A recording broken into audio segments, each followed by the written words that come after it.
साथी नमस्कार, मैं अनिल आर्य। आज हम राहु पर चर्चा करेंगे।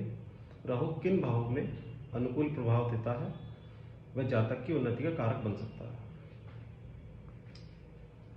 जैसा कि हमें सभी को पता है कि कुंडली 4 प्रकार के त्रिकोणों में विभाजित होती है। पहला त्रिकोण धर्म त्रिकोण होता है, जिसके अंदर हमारा पहला भाव, 5वां भाव और 9वां भाव आता है। दूसरा धन त्रिकोण। धन त्रिकोण भाव कौन कौन से हैं? दूसरा, छठा और 10वां, ये धन त्रिकोण हो गया। तीसरा, 7वां और 11वां, ये हमारा काम त्रिकोण हो गया। और 4, 8, 12, ये हमारा मोक्ष त्रिकोण हो गया। आप सभी सोच रहे होंगे कि मैं राहु के बारे में बताने के लिए मैं यहां आया हूं, मगर मैं ये त्रिकोण क्यों बता रहा हूं? साथियों, त्रिकोण को बताना बहुत जरूरी है, त्रिकोण को समझना बहुत जरूरी है। राहु जैसा ग्रह है जो कि बहुत कुटिल है, बहुत बुद्धिमान है, जो बहुत कर्मठ है, अगर इस पे एस्पेक्ट पड़ती है बहुत अच्छी, तो ये बहुत अच्छे रिजल्ट देता है, बहुत अच्छे कर्म कर सकते हैं। तो उसके लिए जो फेवरेबल, जो उसके अनुकूल भाव हैं, वो काम त्रिकोण और धन त्रिकोण है। अब राहु जैसे ग्रह का मोक्ष त्रिकोण में क्या काम? वो क्या करेगा? वो धर्म का आवरण पहनेगा, धर्म का चलो। एक्चुअली धर्म करने का नेचर नहीं है। जब तक जब तक बृहस्पति जैसे शुभ ग्रह की दृष्टि ना आए। अगर बृहस्पति जैसे शुभ ग्रह की दृष्टि आई और राहु 9वें भाव में हुआ तो ठीक है, वो एक्सट्रीम तक ले जाएगा, वो एक्सपेंशन करेगा, बहुत बढ़ा देगा, भक्ति को बहुत बढ़ा देगा, ठीक है।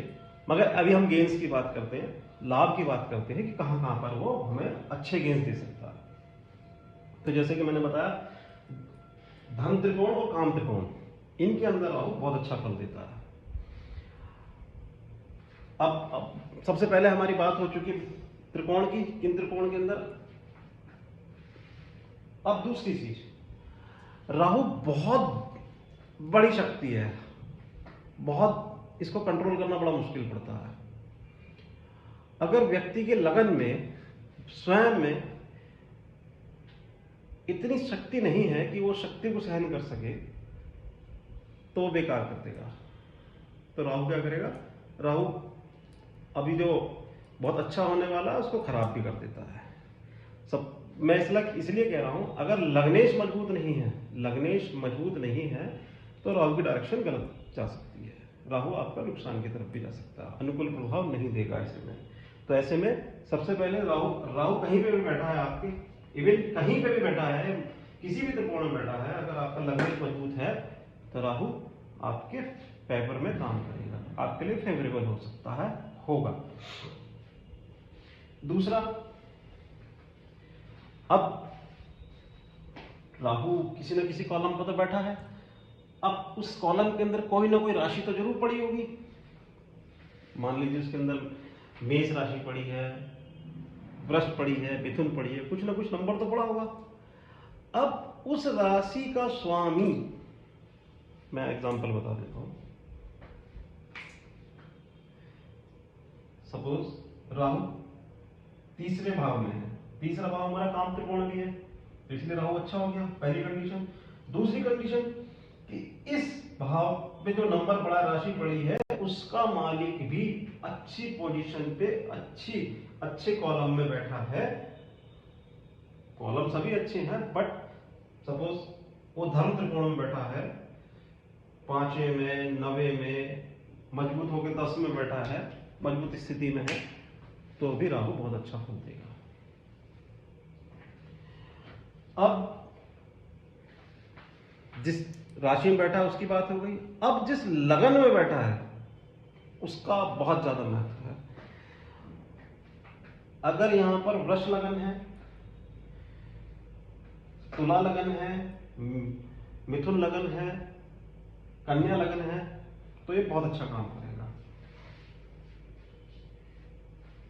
वृष लगन में यानी कि 2 नंबर पड़ा है, 7 मैं नंबर वाइज बता देता हूँ। 2 नंबर पड़ा है, 7 नंबर पड़ा है, 6 नंबर पड़ा है, 3 नंबर पड़ा है।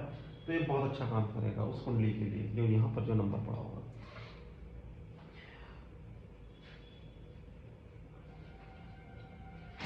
अब जरूरी नहीं है कि वो अकेला बैठा हो, उसके साथ कोई और दूसरा ग्रह भी हो सकता है, उसके साथ शुक्र भी हो सकता है, उसके साथ बुध भी हो सकता है। तो क्या है, उसके साथ जो ग्रह बैठा है वो ग्रह भी आपका अगर मजबूत स्थिति में है तो भी राहु बहुत अच्छा प्रभाव डालेगा कुंडली के ऊपर, बहुत अच्छा काम करेगा। क्यों? क्योंकि राहु जिसके साथ बैठता है उसके गुणों को भी ऑब्जर्व करता है, अवशोषित कर लेता है, प्लस जिसकी दृष्टि राहु पर होती है, राहु उसके गुणों को भी ऑब्जर्व कर लेता है। तो मेरा कहने का तात्पर्य यह है कि अगर साथ बैठा ग्रह भी अच्छी स्थिति में है, जिसके साथ उसकी युति बनी हुई है, जिसे कंजंक्शन भी बोलते हैं, तो भी राहु अच्छा फल देगा। जैसे कि वो भी लगन का, पंचम का या नवम का स्वामी है तो भी बहुत अच्छा फल देगा, या उस कुंडली के अंदर कारक ग्रह है। अब चौथी चीज वो क्या है, राहु किस नक्षत्र में बैठा है। अगर राहु अपने ही नक्षत्र में बैठा है, जैसे कि स्वाति, शतभिषा, जो राहु के खुद के नक्षत्र हैं, बहुत बेस्ट काम करता है, बहुत बेस्ट रिजल्ट देता है। रोहिणी, मृगशिरा,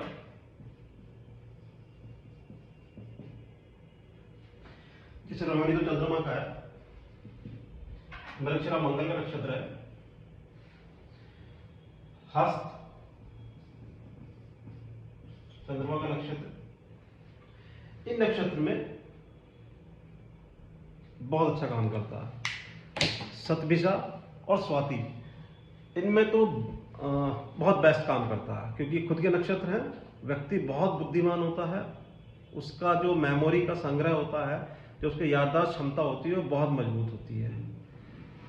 कंप्यूटर, एआई वगैरह की तरफ भी उसका बहुत अच्छा रुझान होता है, सोशल मीडिया की तरफ उसका बहुत अच्छा ज्ञान होता है, उसका आकर्षण होता है। तो मैंने आपको बताया कुछ मजबूत तथ्य राहु को देखने के, कि राहु अनुकूल किस तरह से, राहु की अनुकूलता कुंडली के अंदर किस तरह से देखी जा सकती है। उम्मीद है आपको ये मेरा वीडियो पसंद आया होगा, आपने मेरी वीडियो को बड़े ध्यान से देखा।